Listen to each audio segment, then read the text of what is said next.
विधायक थे और फिर विधानसभा चुनाव में कूद पड़े हैं। नेता अखिलेश यादव ने कहा है कि डॉक्टर वीरेंद्र फिर जाओ और जंगीपुर विधानसभा को फतह करके आओ। ये आप देख रहे हैं सिपाही हैं लोग समाजवादी पार्टी के, और ये हैं डॉक्टर वीरेंद्र यादव। शुभकामना आपको, दूसरी पारी खेल रहे हैं। धन्यवाद सर। निकलेंगे एकदम से ठीक तरीके से निकलेंगे। ठीक तरीके से, मतलब फतह कर देंगे सबको, पूरा फतह कर देंगे। अच्छा, लड़ कौन रहा है आपसे? हमारे सामने कोई लड़ नहीं रहा है। सभी आपस में लड़ रहे हैं कि सब आपस में लड़ रहे हैं? सब आपस में लड़ रहे हैं। और आप सीधे निकलेंगे? सीधे निकलेंगे। पहले पिताजी भी थे, पहली विधानसभा जंगीपुर हुई थी, मिनिस्टर थे पंचायती राज, कैलाश सिंह यादव जी दिवंगत हो गए, इनकी माताजी विधायक थी। तत्पश्चात वीरेंद्र यादव दूसरी पारी खेल रहे हैं। वीरेंद्र जी, गांव-गांव में घूम रहे हैं आप लोग, ऐसे गांव-गांव घूम करके मांग रहे हैं वोट। हाँ, जो जनता का जन सहयोग, हर जाति हर वर्ग के लोगों का हमारे साथ, जो निकल कर आकर ये हमें ये बड़ी ताकत दे रहे हैं। विधायक जी, मैं आपके साथ हूँ। पता लगा भाई साहब, अभी एक केंद्रीय मंत्री आप लोगों के खिलाफ धरने पर बैठ गए थे जंगीपुर में, केंद्रीय मंत्री बालियान साहब और तमाम प्रत्याशी। पता लगा आप लोग गांव में घुसने ही नहीं दे रहे हैं किसी अन्य दल के प्रत्याशियों को। ऐसा नहीं है, वोट मांगना सबका अधिकार है, अपना लोग मांग रहे हैं। जनता आक्रोशित है भारतीय जनता पार्टी के लोगों से, तो जनता उनको जवाब दे रही है। 5 साल के अंदर तो इन्होंने कुछ किया नहीं, विकास कोसों दूर हो गया, रोजगार दिया नहीं, आवास पेंशन दिया नहीं, जो नौजवान पीढ़ी है वो बेरोजगार हो गई है, जो हमारे घर के लोग जो है बाहर कमाते थे वो भी घर आ गए, तो बेकारी बढ़ी है ज़्यादा मात्रा में। इसलिए जनता इस चुनाव को लड़ रही है समाजवादी पार्टी के पक्ष में। हाँ वीरेंद्र जी, उन्होंने शिक्षक बनाया, उन्होंने सिपाही बनाया, यह सब भर्तियां हुई, नमक से लेकर के तेल से लेकर के और राशन से लेकर के सब कुछ दे रहे हैं, और आवास, प्रधानमंत्री आवास और मुख्यमंत्री आवास, तो कैसे कहा जा सकता है इसको? अगर नमक दे रहे हैं तो आप उस नमक के देख लीजिए कि नमक के पैकेट में क्या है। जो राशन दे रहे हैं उस राशन से गरीब आदमी का पेट नहीं भरेगा। जो हमारे बेटे और बेटियां हैं शिक्षा से दूर हो गए, वंचित हो गए, तो उनको न रोजगार मिला। जो नौजवान पीढ़ी है उनको नौकरी भी नहीं मिली। वादा तो भारतीय जनता पार्टी के लोगों ने किया था कि हम प्रति वर्ष 2 करोड़ नौकरी देने का काम करेंगे, लेकिन नौकरियां दी नहीं। इसलिए नौजवान पूरा आक्रोशित है कि जो ये वादा किए थे अपने वादा से न कर गए हैं। हमारे नेता माननीय अखिलेश यादव जी ने ये अपने वचन पत्र के माध्यम से वो कहे हैं कि हमारी आप सरकार को युवा बना दो, मैं आपको 22 लाख नौकरी देने का काम करूंगा। 22 लाख नौकरी? 22 लाख नौकरी देने का काम करूंगा। कब आ रहे हैं आपको जिताने, कब आ रहे हैं? हमारे नेता बहुत जल्द आ रहे हैं, हो सकता है कि 2 या 3 तारीख में हमारे नेता आ जाएंगे। अच्छा वीरेंद्र जी, उधर से और नड्डा साहब हैं, प्रधानमंत्री जी रैलियां कर रहे हैं, मुख्यमंत्री जी रैली कर रहे हैं, तमाम नेता हैं, स्वतंत्र देव सिंह से लेकर केंद्रीय मंत्री तक यहाँ डेरा डाले हैं। तो एक तरफ ये भारी फौज है, दूसरी तरफ आपकी तरफ कौन है? हमारे तरफ पूरी महान जनता है, पूरी महान जनता है। और आप पिछले दिनों देखे होंगे, एक यूपी में है हेलीकॉप्टर से मिनिस्टर आए और सभा स्थल पर 1 घंटे खड़े रहे, भीड़ नहीं आई और पुनः हेलीकॉप्टर से उड़कर चले गए। जनता इनको नकार दी है, इनकी सभाओं में कोई नहीं जा रहा है, चाहे प्रधानमंत्री हो चाहे मुख्यमंत्री जी हो। आप इनकी सभा की स्थिति देख लीजिए, वहाँ जब सभा करेंगे तो दूर दूर कोरोना का प्रोटोकॉल लगाएंगे, कोरोना का प्रोटोकॉल लगाएंगे। और जनता यहाँ अखिलेश यादव जी के जो नेता और कार्यकर्ता हैं उनकी सभा में छोड़िए, उनकी सभा में तो कई लाख लोग आ रहे हैं, कोई सीमा नहीं है। यहाँ जो छोटे कार्यकर्ता हैं उनके पीछे लोग मनोयोग से लगे हैं।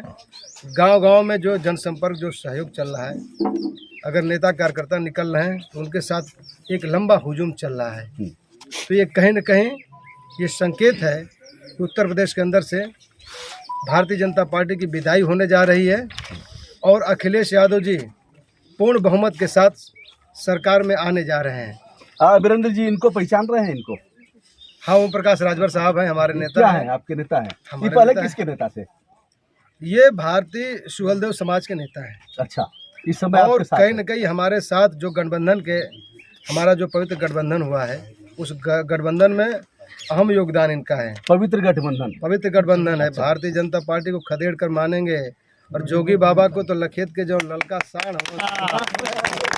वीरेंद्र यादव जिंदाबाद,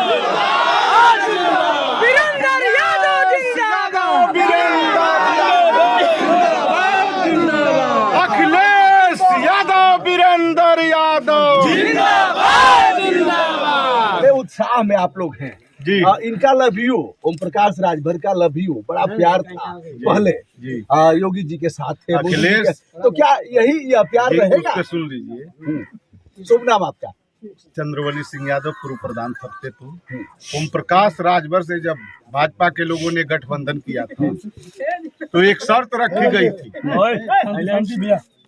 कि 17 जातियों को हम अनुसूचित जाति के आरक्षण में शामिल करेंगे और शामिल नहीं करेंगे तो जो है कि हम अपना जो है कि आपके साथ जो भी वादा है अगर नहीं निभाएंगे तो आप हमारा साथ भी छोड़ देंगे तो कोई दिक्कत नहीं। जब भाजपा के लोगों ने 17 जातियों के सवाल पर आरक्षण जो लागू करना था लागू नहीं किया तो यह अम्बेडकर साहब के बाद यह दूसरा नेता है कि जिन्होंने अपने कैबिनेट से जो है कि इस्तीफा दे दिया और अपनी जाति की लड़ाई को चरम सीमा पर पहुंचाकर 2022 में पुनः अखिलेश यादव की सरकार बनाने के फिलहाल तो है, आगे तक रहेंगे। आगे तक रहेंगे पक्का पक्का पक्का। अभी इनका एक मैंने फोटो देखा तो पीला वाला गमछा, पता नहीं यहाँ कोई पीला वाला है कि नहीं? इधर है। चलिए, आपके नेता को एक पीला पट्टा लगा करके और एक भैंस के पड़वे का मुंह बना करके और चश्मा वश्मा लगा दिया था। क्या कहना है आपका? ये कौन लोग कर रहे हैं? भारतीय जनता पार्टी के लोग कर रहे हैं। इनकी मानसिकता ठीक नहीं है। मानसिकता ठीक नहीं है, इस बार ठीक हो जाएगी। इनकी मानसिकता यही लोग ठीक कर देंगे और लोकतंत्र के अंदर अपनी बात करने का अधिकार सबको है। माननीय ओम प्रकाश राजभर साहब के साथ जो बनारस में मिसबिहेव भारतीय जनता पार्टी के लोगों ने किया है उसका जवाब 7 तारीख को मिलने जा रहा है। यहाँ से कितनी सीट आप लोग हार रहे हैं, कितनी जीत रहे हैं? गाजीपुर की 7 के 7 सीट समाजवादी पार्टी के खाते में जा रही है।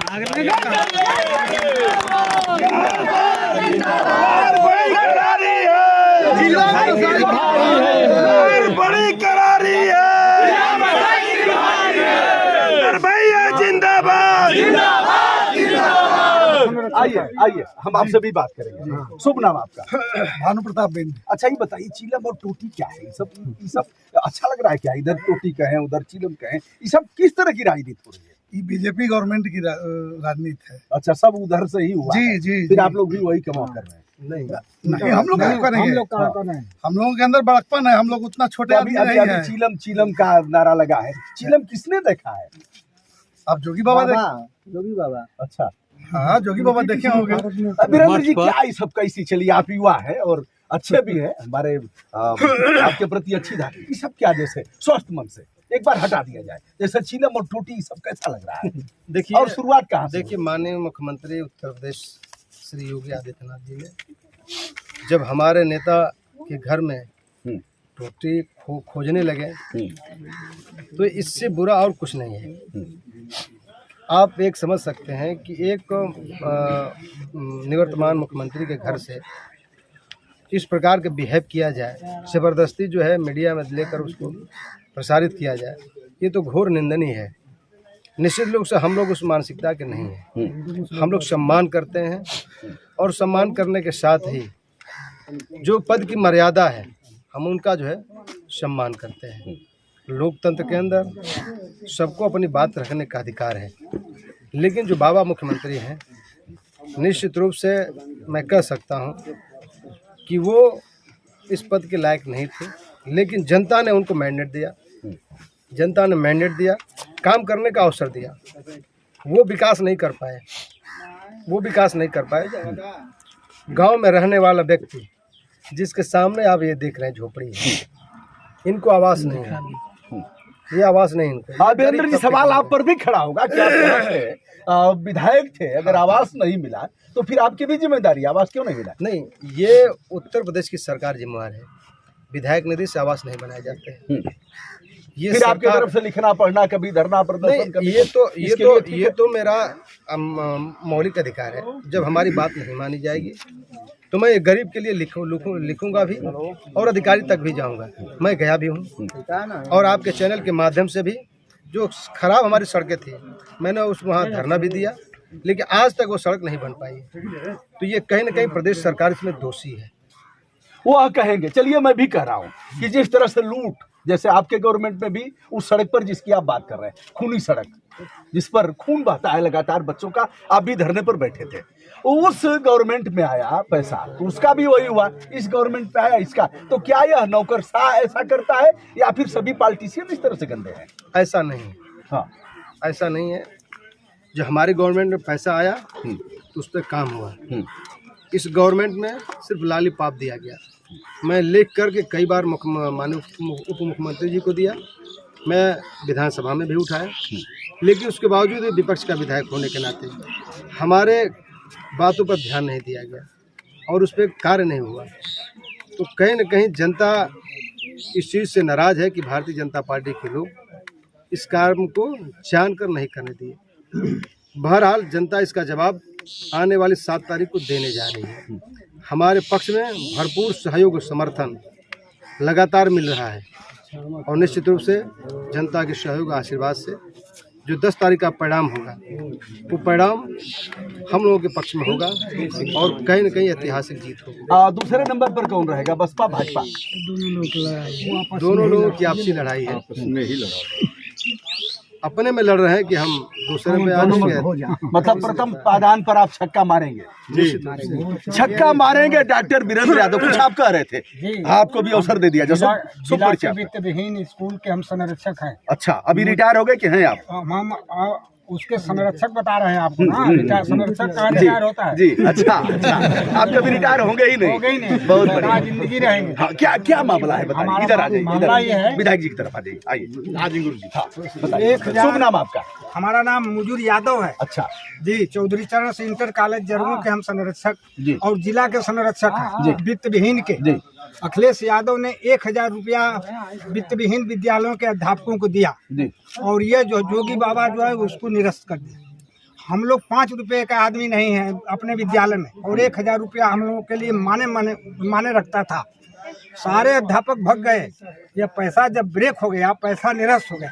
200 करोड़ रुपया अखिलेश यादव ने वित्त विहीन स्कूलों को दिया था। 200 करोड़। चलिए आगे होंगे तो कितना देंगे? 5000 रुपया प्रति अखिलेश यादव, वीरेंद्र यादव जिंदाबाद, जिंदाबाद। अखिलेश यादव, वीरेंद्र यादव जिंदाबाद, जिंदाबाद। वित्त विहीन स्कूलों के अध्यापकों ने यह ठान लिया है कि जोगी बाबा को लखनऊ गोरखपुर जब तक भेजा नहीं जाएगा तब तक चैन से बैठा नहीं जाएगा।